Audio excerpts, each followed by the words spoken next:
প্রিয় আহলিয়া, তুমি আসবে বলে আমি হারাম থেকে চোখ ফিরিয়ে রাখি। অপেক্ষার প্রহর একদিন শেষ হবে বলেই তোমার অপেক্ষায় পথ চেয়ে থাকি। শুধু তোমাকে দেখব বলেই রাস্তাঘাটে চলার সময় চোখ নিচু করে রাখি। শুধুই তোমার সাথে ঘুরবো বলে তোমাকে নিয়ে স্বপ্ন জগতে রোজ দেই উকি।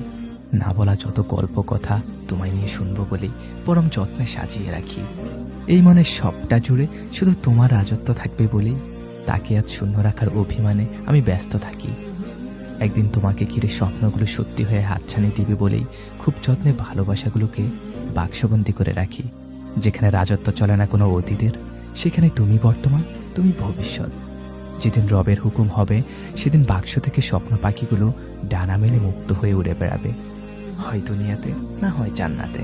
কারণ অপেক্ষার বাঁধ ভেঙে তুমি আসবেই। হ্যাঁ, তুমি আসবেই।